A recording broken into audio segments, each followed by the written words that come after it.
और हिंदी में आता कि संदर्भ सहित अर्थ लिखो, और गुरु गोविंद दोनों खड़े ने काके लागू पाए, और बलिहारी गुरु आपके जिन गोविंद दियो बताए।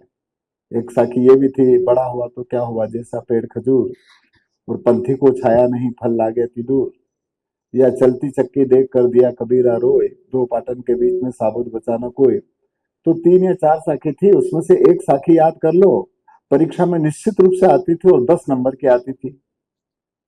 तो 10 नंबर मिले, पास हो जाएंगे, इस दृष्टिकोण से कबीर उस समय पर याद था। मेरे जीवन में कबीर का साक्षात्कार वास्तविक रूप से देखा जाए तो जो किताबों में है ना, किताबों में लिखी हुई बातों से कबीर को नहीं जाना जा सकता। या किताबों में जितने भी संत, इधर भी बहुत सारे ऐसे संत साधक हुए होंगे, उनको भी किताबों के पढ़ने से नहीं जाना जा सकता है। उसको तो लोक में उन परिस्थितियों को देख करके उसको हम कितना अपने जीवन में जीते हैं, तब उसका महसूस होना है, तब उसको हम जान सकते हैं। तो आ, मेरे जीवन में ये गाना कैसे शुरू हुआ, मेरा सब्जेक्ट बायोलॉजी रहा। तो हाँ, तो और हम एमबीबीएस करना चाह रहे थे। तो जब हम पढ़ते थे तब ये जो आजकल आपके जमाने भर की परीक्षाएं होती है ना, कंपटीशन, पीईटी और पीएमटी और पता नहीं और क्या क्या आजकल होने लग गया। उस समय पर ये पीएमटी भी नहीं थी, प्री मेडिकल टेस्ट, जो जिसको एमबीबीएस में जाने के लिए परीक्षा आजकल होने लगती है, वैसी परीक्षा पहले नहीं होती थी। पहले बीएससी पार्ट 1 के बाद में सीधे एमबीबीएस में जा सकते थे। तो हमने बीएससी के बाद में जाना था। जब हम बीएससी फर्स्ट फर्स्ट ईयर में थे, तो उसके बाद में हम मैं अपने नाना जी के यहाँ पढ़ा, इंदौर जिले में, और हमारे पिताजी माताजी उज्जैन जिले में रहते थे। तो गर्मी की छुट्टी में हम चले गए। गर्मी की छुट्टी में जाने के बाद में हमारे गांव में 5वीं तक स्कूल अभी भी है खाली, 5वीं तक, 5 स्टैंडर्ड तक के स्कूल है। तो वहाँ के गुरुजी थे, उन्होंने हमारा शिक्षा विभाग में वो कोई वांट निकली थी तो उसमें फॉर्म भरवा दिया जबरदस्ती। तो हमने कहा कि हम तो कोई इसमें जाना नहीं चाहते, हम तो एमबीबीएस में करेंगे, और हमारा ऐसा था। तो उन्होंने कि उसमें नौकरी कहाँ मिलती, फॉर्म परीक्षा तो दो। तो हमने परीक्षा दे दिया, और परीक्षा देने का भी एक विशेष नाटक हुआ। हमने जो फॉर्म भरा था, तो हमारे पास कोई परीक्षा देने के लिए जो आजकल आपको प्रवेश पत्र आता है ना, इंटरव्यू कॉल जैसा, ऐसा नहीं था पहले। पहले तो वो जो पोस्ट कार्ड चलते थे 5 पैसे वाले, उसके ऊपर आता था। तो हमारे पास वो भी नहीं आया। तो जिस दिन परीक्षा थी उस दिन वो गुरुजी ने, जिनने फॉर्म भरा था, उन्होंने कहा कि आपके पास वो आया कि नहीं आया पत्र। तो हमने कहा कि नहीं आया। तो उन्होंने कहा कि अरे आज तो परीक्षा है, चलो चलो चलो। तो हमको वो सीधे जिला शिक्षा अधिकारी कार्यालय में ले गए, और उन्होंने बोला कि इनका इनका वो प्रवेश पत्र भेजा ही नहीं है, मिला नहीं, इन्होंने फॉर्म भरा था, ये नंबर है। तो उन्होंने वो लिस्ट देखी, तो उन्होंने बोला हाँ हाँ हाँ इनका नंबर। तो उन्होंने क्या करा, 2 पोस्ट कार्ड निकाले उनके पास से ऑफिस में, और एक ठप्पा लगाया, और लिख दिया कि हाँ आपका ये स्कूल है, वहां पर परीक्षा है। और 11 बजे से वो परीक्षा थी, 1 घंटे की। तो उज्जैन जिला, उज्जैन में हमारी परीक्षा होना थी। तो वो उज्जैन में जो परीक्षा का सेंटर हमको मिला, वो ऑफिस इस कोने पर और वो स्कूल उस कोने पर। और पहले ये जो आजकल टेम्पो और रिक्शा और ऑटो जमाने भर के चलते हैं, पहले उस समय पर उस गांव मन उज्जैन में कुछ नहीं था, पहले तांगे चलते थे। तो वो गुरुजी ने हमको तांगे में बिठा करके ले गए। तो ले जाते वक्त वहाँ स्कूल में जाते जाते हमको कम से कम 20 मिनट हम लेट हो गए। 1 घंटे का पेपर था और 20 मिनट लेट हो गए। तो जो स्कूल में जो गुरुजी परीक्षा ले रहे थे, पर्यवेक्षक, उन्होंने हमको आने नहीं दिया। अब मैं परेशान, में इतनी दूर से गए, तो मैं गेट पर खड़ा था। इतनी देर में संयोग से, जैसे आपके प्रिंसिपल हैं, ऐसे वो भी प्रिंसिपल कई संयोग से राउंड पर निकले, तो मेरे को गेट पर देख करके बोला यहाँ क्यों खड़े हो। तो मैंने कहा साहब हम गांव से आए और देखो ये आने नहीं दे रहे, देर हो गई हमको इसको यहाँ आते आते। तो उन्होंने उनको कहा कि भाई देर हो गई तो हो गई, इनको जो भी होगा उससे आपको क्या लेना, बिठा लो। तो उन्होंने हमको बिठा दिया, और वो पेपर भी हमारा हो गया। और मैंने उस पेपर को, बहुत सरल पेपर था शायद, हमने वो 1 घंटे के पहले से 5-7 मिनट पहले ही पर्चा वर्चा देख करके हम आ गए, क्योंकि हमको उधर जाना भी नहीं था, और हमें माल पता भी नहीं था। और संयोग ये रहा कि मैं उसमें पास हो गया। पूरे संभाग के थी उसमें, हमारा 11वां नंबर था। तो जबरदस्ती हमको फिर शिक्षा विभाग में माँ बाप के कहने से जाना पड़ा, क्योंकि उस समय पर नौकरी बहुत बड़ी होती थी। और नौकरी में हमको शिक्षा विभाग में कितने मिले मालूम? 100 रुपए। और जब तनख्वाह का 169 300 की ग्रेड होती थी तो उसमें सबसे पहली जो तनख्वाह मिली वो 232 रुपए केवल।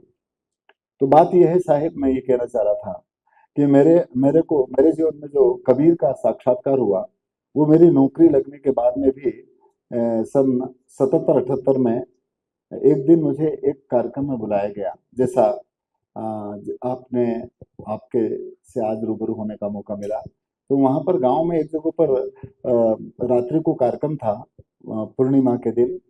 वहां पर एक संत रहते थे, जैसे यहाँ पर ये मैं अभी हम मठ में गए थे गोरखनाथ के। तो नाथ संप्रदाय दो ट्रेडिशन है जो सगुण को और निर्गुण को मानते हैं, जबकि सगुण और निर्गुण में फर्क नहीं है। सबसे पहले ये कचरा जो भर दिया गया है या कचरा जो घुस जाता है उसको निकाल देने का जरूरत है। तो वहां गए थे, तो वहां पर भी एक भीमपुरी महाराज करके थे गुरुजी, वहां पर पूर्णिमा के दिन हमको बुलाया था। तो हम उसमें चले गए सुनने के लिए। उन्होंने बहुत सारे भजन गाए, मीरा के भी गाए, उन्होंने गोरखनाथ के भजन गाए, उन्होंने कबीर के भी भजन गाए, उन्होंने रामदेव जी के भजन गाए। तो भजन उनके चलते रहे। उन्होंने क्या गाया है तो कुछ समझ में हमको नहीं ना आया उतना, परंतु वो जो बजा रहे थे और साज जो था वो मैंने मेरे जीवन में पहली बार देखा हुआ। और उसकी आवाज इतनी खूबसूरत थी कि मुझे अंतर से चोट करी। तो मैंने सोचा कि इसको सीखना चाहिए, वो जो बजा रहे थे उसको। और मुझे ये मालूम नहीं था कि उसका नाम क्या है। हमने उससे पूछा कि ये, बाद में लगभग 2 बजे रात तक वो भजन चले और बंद हो गया। फिर बाद में हमने उनसे पूछा कि ये आप जो बजा रहे हो ये क्या है? तो उन्होंने बोला कि इसको तंबूरा कहते हैं। एक ने कहा कि इसको वीणा कहते हैं, एक ने कहा कि इसको सारधा कहते हैं। फिर हमने बोला कि यार आपने रामदेव जी के और मीरा के, तो मीरा के भजन तो हमने सुने थे और किताबों में कहीं ना कहीं है, पर प्राइमरी स्टेज के ऊपर यहाँ तक कि हाई सेकेंडरी स्कूल तक भी कबीर के कोई भजन वजन नहीं है, खाली वो साखियां रहती थी। आजकल तो कबीर की साखियां भी, समझ रहे, सिलेबस से निकाल रहे हैं। तो दुर्भाग्य कहिएगा हमारी समझ का या ना समझ का। तो बात ये हुई कि हमने बोला कि तुमने कबीर के जो भजन गाए, कबीर के भजन कहाँ हैं? किताबों में तो है ही नहीं। तो जो भजन गाने वाले लोग थे वो बिल्कुल गांव के लोग थे, पढ़े लिखे लोग नहीं थे। तो उनने ये कहा कि साहब ये जो भजन हम गा रहे थे ये हमने अपने जो पूर्वज या जो बड़े बुजुर्ग थे उनसे सीखा था, और उनसे मौखिक रूप से सीखे, और मौखिक रूप से हमको भी याद है। ये किताब में है कि नहीं है ये हमको नहीं मालूम। तब हमने कहा कि यार किताबों में भजन है ही नहीं और उन्होंने मौखिक रूप से भजन गाए। तो हमने हमें कोई ऐसा, मैंने कभी ऐसा सोचा नहीं था कि मैं कबीर के भजन गाऊंगा या और इससे जुड़ेंगे। पर मुझे वो तंबूरे की आवाज इतनी अंतर में चोट करी कि मैंने उसको सीखना का मन बना लिया। और मैं मिडिल स्कूल काठ बड़ौदा करके एक जगह है उसमें पढ़ाता था। और वो जहाँ पर मैंने पहली बार वो तंबूर देखा, वो हमारे स्कूल के बीच में एक नदी थी, तो वो देवास जिले का गांव था, 2 2 किलोमीटर दूर। वहां पर हमने ये सुना था। तो फिर मैं सन 76 में के बाद में 77 में मैं वहीं पर 77 में मैंने सुना था, 77 78 में फिर मैं उस गांव में रहने चला गया वो तंबूर की वजह से। और वो तंबूर जब उन्होंने मुझे दे दिया, और दे दिया तो उसको मैं सीख रहा था। उस समय पर उन्होंने बोला कि खाली इस तंबूर को यूं कैसे सीखोगे, इसके साथ कुछ गाओ तो ये जल्दी बजाना आएगा। अब कभी गाया नहीं, और गाए तो क्या गाएं, हमको भजन याद नहीं। तो हमने उनसे एक भजन लिखवा लिया खेती का।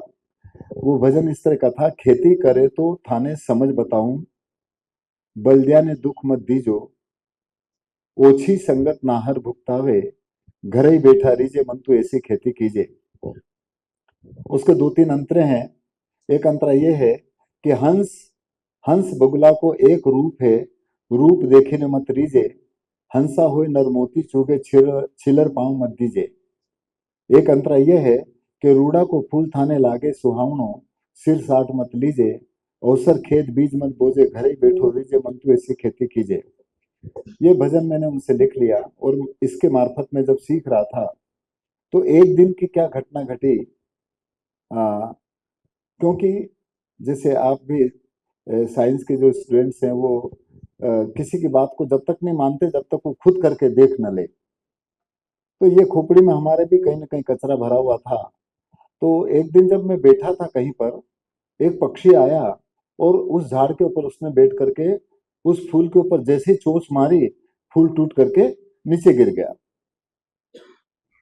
और मेरे दिमाग में, मैं सीख रहा था वो भजन, तो मेरे दिमाग में आया कि क्या कबीर ने इसको देख करके कहा होगा। वो भजन इस तरह का है, वो अंतरा, अरे हंस बगला को, एक रूप है ये, अंतरा नहीं दूसरा।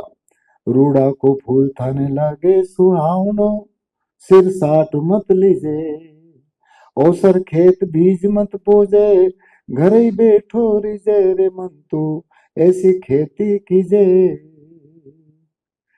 तो मेरे मन में ये प्रश्न उठा कि जब वो पक्षी उड़ करके आया और उस वृक्ष पर बैठा और उसने बहुत सुंदर फूल था, शायद वो झाड़ आपने देखा होगा, इधर तो बहुत है, जिसको अंग्रेजी में कॉटन सिल्क कहते हैं, गुलाबी फूल होता है।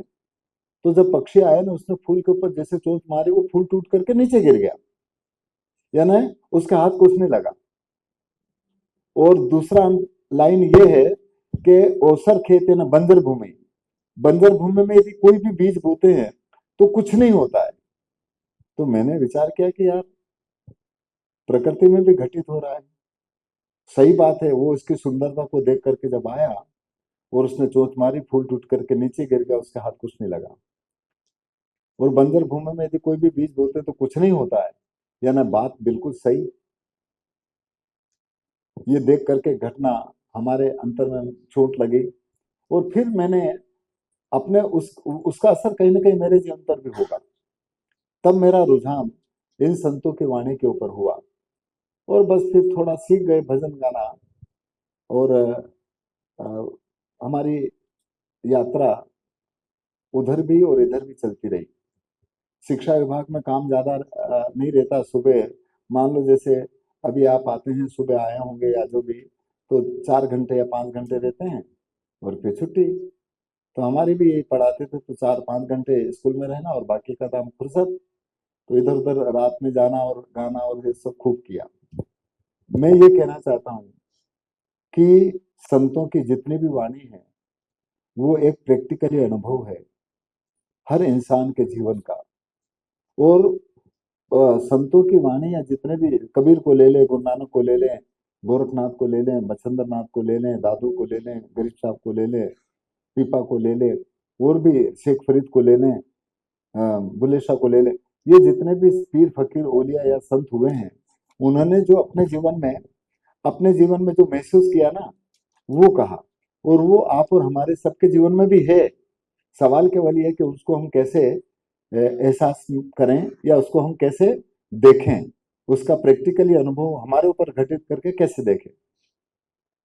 तो इस वजह से जितने भी संतों की वाणी है वो हर इंसान के जीवन का एक दर्शन है जिसको महसूस किया जा सकता है, जिसमें किसी जाति का, जिसमें किसी धर्म का, जिसमें किसी मजहब का, जिसमें किसी मत पंथ का, जिसमें किसी प्रकार की लिंग भेद या कोई ड्युअलिटी नहीं होती। और उसको लोगों ने जब लिखा तो किताबों में लिखने के बाद में थोड़ा गड़बड़ हो सकता है। वो इसलिए हो सकता है कि जो बात लिखी गई है उसको हम किस तरह से लोगों के बीच में इंटरप्रिटेशन करते हैं, इसके ऊपर निर्भर करता है। दूसरी बात, जब तक लिखी हुई बात है उसको जब तक हम खुद महसूस न कर लें, देख न लें, तब तक कैसे विश्वास किया जा सकता है? नहीं। तो इस वजह से संतों की वाणी जो है वो प्रैक्टिकली देखने की है। तो मैंने सोचा कि यार अपने से कुछ होगा नहीं, थोड़ा बहुत गाना सीख जाओ। तो साईं या परमात्मा या सदगुरु वो मिल सकता है, उसको पा सकते हैं। साईं का मतलब भी पता, साहिब का मतलब भी उस समय पर मुझे पता नहीं था, परंतु हमने उनसे पूछा कि साहिब क्या होता है। तो साहिब का मतलब वो कि जो सब में होता है वो साहिब। उनने यूं बताया। तो उससे मिलने के लिए उससे भी यदि कहें तो ये धोखा है। उससे का मतलब ये है कि कहीं ना कहीं और है, आपसे अलग या हमसे अलग या इस प्रकृति से अलग। तो शब्दों के अंदर अ, यदि उस मर्म को हम नहीं जाने तो शब्द एक ऐसा जाल है जो लोगों को उलझा करके अपने जाल में फंसा लेता है। और अधिकतर ये है, इस मानव समाज के अंदर शब्दों के जाल में लोगों ने फंसा फंसा करके आप और हम सबका बहुत ज्यादा शोषण किया। तन का, मन का, मानसिक रूप से, आर्थिक रूप से, शारीरिक रूप से, किसी तरह से भी विचार कर लें। तो इसलिए विचार करने का या ना प्रैक्टिकली अनुभव करें ताकि हम अपने नासमझी से मुक्त हो सकें। तो इसी तरह की बात सभी संतों ने कही। तो हम आपको कबीर के कुछ पद सुनाते हैं। और मैं आपको ये भी बताना चाहता हूं कि मैंने कोई संगीत वंगीत सीखा नहीं है। और संगीत, जो शास्त्रीय संगीत और बहुत सारा पता नहीं अलग अलग तरीके से लोग संगीत सीखते हैं, सीखना चाहिए। संगीत का मतलब पहले समझ लें, ये मेरे विचार से होता है। संगीत हिंदी के 3 शब्द हैं, स, ऊपर एक बिंदी, बीच में गी और त। तो सबसे पहले संगीत का मतलब होता है, हम सबसे पहले पहले अक्षर को हटा दो, स और ऊपर बिंदी वाले अक्षर को काट दें तो क्या बचता है? गीत। देखिए, गीत की वजह से आप सब भी इकट्ठे हो गए और हम भी गीत की वजह से आपके बीच में आ गए। और जब बीच में आ गए हैं तो अब क्या हुआ? अब पीछे के अक्षर को हटाओ, संगी। तो को यदि हटा दें तो संगी। संगी का मतलब आप और हम सब साथ हो गए। अब हो ही गए साथ। अब साथ हो गए तो अब क्या बन गए हैं? बीच के अक्षर को हटाओ, संत। तो आप सब संत हैं। आपके अलावा दूसरा कोई संत नहीं है। नहीं।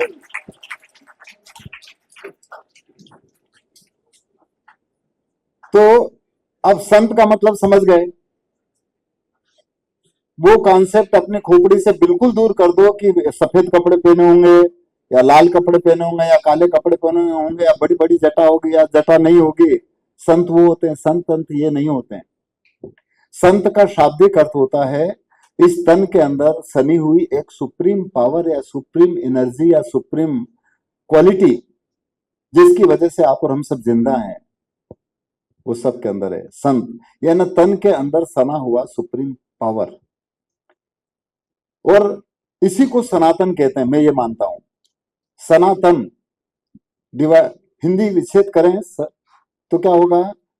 सना, सना को अलग कर दो और तन को अलग कर दो। सना का मतलब क्या होता है? सना का मतलब होता है मिला हुआ, सना हुआ, dissolve. Anything dissolve in water. या कोई चीज को जब हम पानी के अंदर घोल देते हैं तो वो उसके अंदर घुल गई, यानी सना, सनी हुई है। वो सनी हुई क्या चीज है इस तन में? तो तन में सनी हुई सभी इंसान के जितने भी शरीर की रचना है, उन सब में सना हुआ एक सुप्रीम पावर है। यह है सनातन। सनातन का मतलब हिंदू, मुसलमान, सिख ये नहीं होता। सनातन का मतलब होता है तन के अंदर सना हुआ वो ईश्वरी तत्व, वो परमात्मा का सुप्रीम एनर्जी, वो ऊर्जा जो हर इंसान के इस तन में सनी हुई है। और इसी सनी हुई या इसी के अंदर जो जो रचा बसा जो तत्व है, उस तत्व के बारे में कबीर ने, गुरु नानक साहब ने, रविदास है, दादू है, पलटू है, बुल्ले शाह है, सब ने ये बात कही। आपको बहुत कुछ करना है, परंतु दुर्भाग्य कहिएगा, आप और हमारे बीच में यही, जैसे कहते हैं ना कि परिचय के ये अभी ये बताएंगे कि उनको पद्मश्री मिला है और फलाना है। तो ये चीजें इंसान के अंदर ये चीजें हमारे अंदर गरूर भी पैदा कर सकती है, ईगो पैदा कर सकती है, अहम पैदा कर सकती है। जब तक इंसान सरल ना बने तब तक किसी चीज का प्रैक्टिकली अनुभव नहीं हो सकता है। इस वजह से ठीक है, तो मैं ये कहना चाह रहा था कि आप सबके अंदर बहुत एक एनर्जी है, ऊर्जा है, और वो ऊर्जा हम इस मानव समाज के अंदर किस तरह से उसका उपयोग करें, दो तरीके हैं केवल, या तो पॉजिटिव या negative. So we will do positive in your whole life of your energy. आपकी ऊर्जा को आप हर इंसान के लिए, हर जीव मात्र के लिए सकारात्मक रूप में काम करें, करना चाहिए। तो एक जगह पर कहा है कि मंदिर तोड़ो मस्जिद तोड़ो, इसमें नहीं मुझाका है, और दिल इनका मत तोड़ो प्यारे, ये घर खास खुदा का है। तो इसलिए अब वो क्या कहना चाहते हैं, मैं उनको आमंत्रित करूं, वो कुछ कहना चाहते हैं शायद।